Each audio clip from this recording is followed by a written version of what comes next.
Thank you, Mr. Chairman. Um, Friends, let me first thank the IDSA for inviting me for this uh, dialogue.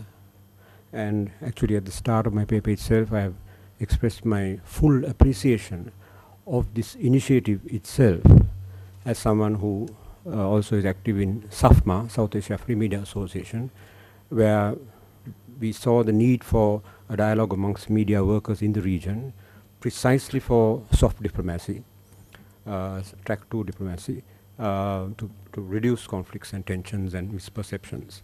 So I am very appreciative of this initiative, and I hope it's an initiative and it's a starting of some kind of program. My first foray is, as you will see from this very sketchy paper actually, is rather theoretical, because I want to address the function of the mass media and its ideological impact, right? And I want to remove a major misunderstanding which I see has been functional in South Asia. You see, to paraphrase my first part of my paper, people, and it was echoed a lot even in this conference, people across the board, social actors across the board in South Asia, have an instrumentalist model of the mass media. They look at the media as an instrument. The term media itself, therefore, actually misleads one into thinking in those terms. And governments and politicians look at media as a tool of to attempt mobilizations. Government bureaucrats look at it as a tool of for development purposes, to educate, to instruct, to motivate. Social activists look at it again as a tool of education, in that and so forth. Now I'm talking of the news media, right? And it's very clearly presented there as I'm talking about the news media, not the mass media in general.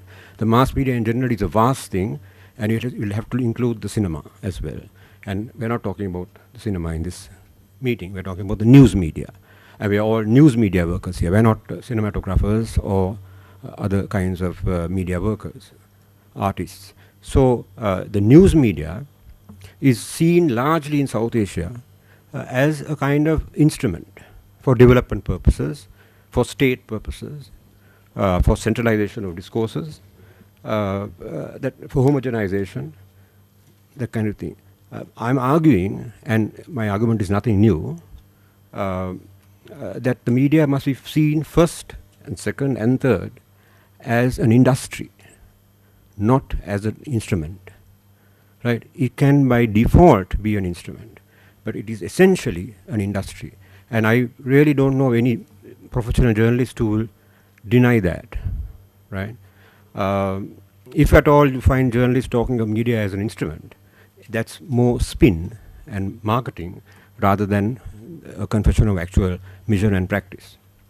The best argument I can make is I can point to the first word, particularly the capitalist democracies, the advanced industrialized and affluent societies where media, the mass media and news media industry originated. There, the media is looked at as an industry and not anything else, right? That's the irony here. We look at media as a tool, or many of us do, and then we expect media to fulfill a democratic function. Whereas, and when we uphold Western media as a model of democratic functioning, and there the media is not looked as a tool or as an instrument. It is seen as a commercial-based industry. We need to understand that very thoroughly if we are to see the actual ideological dynamic of the media itself, which is very relevant to the Sri Lankan case itself and I think to South Asia. The media function as an industry based on the market. Every media adventure, other than that what you see in communist countries, which are now increasing a small number, is a private company which has to make profit, right? The journalists are essentially nothing more than employees. Whether I'm a factory worker or a journalist, there is actually no difference. I'm selling my labor, whether it's in my mental labor or physical labor, to produce something for my employer. The bottom line is the newspaper must make profit, or the TV station or the radio station must make profit. That's the bottom line, right? Owner agendas come on top of that. I have worked in papers which are subsidized by the larger business conglomerate simply to fulfill owner agendas. But even there is an attempt to have some kind of market stability because one has to capture audience. Audience capture is fundamental. Right? Why? Because what does the media sell, the news media sell, to obtain an income? It's not news. Right? The news media sells audiences to advertisers to obtain advertiser income. You ask any advertising department in a newspaper or a TV station and they'll tell you that. That's like bread and butter. It's just the bare facts. Right? News is not sold. Newspapers or TV stations or radio time or programs are not sold to subscribers. That's sometimes a minuscule bit of the revenue that a newspaper or a TV station gets. The TV station doesn't even charge subscriptions unless you're web TV. Because, and many newspapers today in the affluent countries and possibly even in India in the future, where the unit cost is so low due to the large consumer market, could be distributed free. If you go to London and the subway, newspapers are distributed free.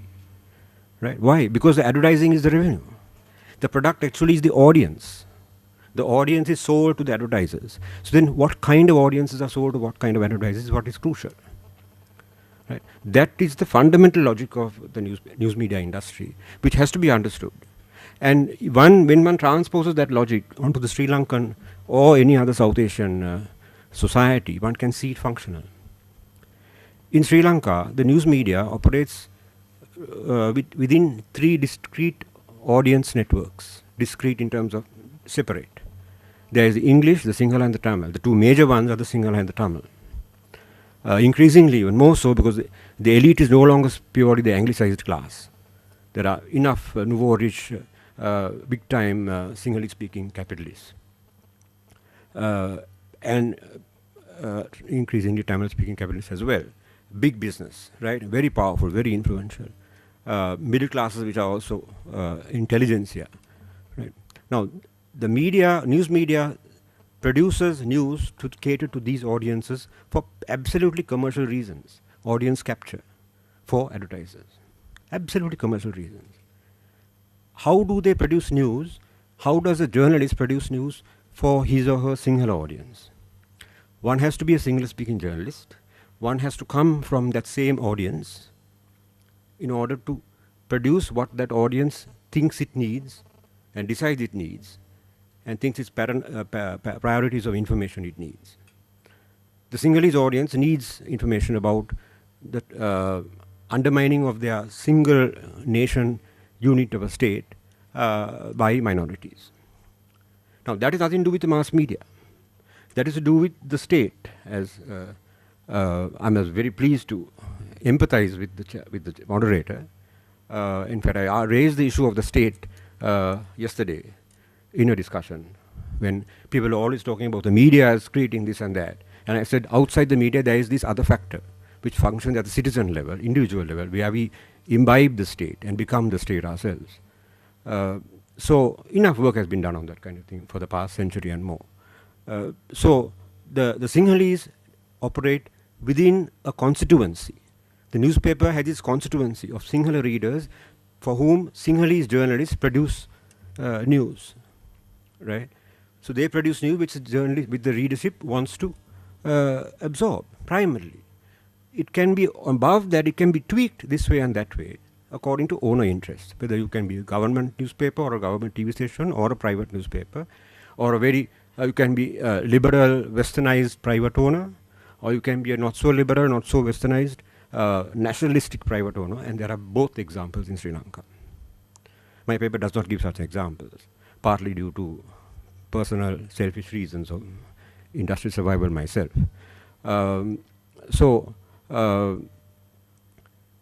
There we see how ethnicity and ethnic divisions and misperceptions and perceptions and rivalries are not produced by the mass media, but are nurtured and represented again and reproduced on a mass scale and thereby strengthened by the news media. The Tamil newspapers, for example, are replete, full of the trials and tribulations of refugees, of disappeared people, of imprisoned people. That's because the readership needs to know. Come May 19th, they have to print extra pages for the memorial advertisements of the thousands of people who died or who were killed in the final offensives. There's no better living proof of the humanitarian disaster that occurred in 2009 than the death notices, the ritual religious death notices that the Tamil community puts up in the extra pages the newspapers, Tamil newspapers have to print with that. Yeah. Yeah. So you can see the logic as to why there is a nurtured fear amongst the Sinhalese as to their neighbors. Now there are again, I'll just give a couple of sentences about India's relationship with Sri Lanka in relation to the ethnic conflict. The ethnic conflict is entirely internally generated one, right? I can of course go on and on about that. There was in the 1970s and 80s a simplified kind of change of stance by India as a result of a simplified policy of the J.R. Jayawardena government of leaning too much to the West, right, for other reasons. India leaned more and used the Tamil issue as a kind of leverage. When the pogroms occurred in 83 and before that, the flow of refugees was welcomed by India, not merely as refugees, but also they provided the kind of hinterland, in insurgency terms, the fallback area for the separatist insurgency. And I consider that to have been a mistake by India, and I think India could not avoid it completely, but there could have been a far more nuanced approach to that thing. There would have been a much less hostile perception of India today than that. The reasons for the misperception is historical. The interpretation of history, much work has been done on that, right? The standard history of Sri Lanka shows India as a source of invasions constantly. The fact that the Sinhalese also were invaders is conveniently forgotten, because that's the majority history that is dictated. So that is the kind of informing of policy, of attitudes that the news media contributes to in Sri Lanka. Thank you.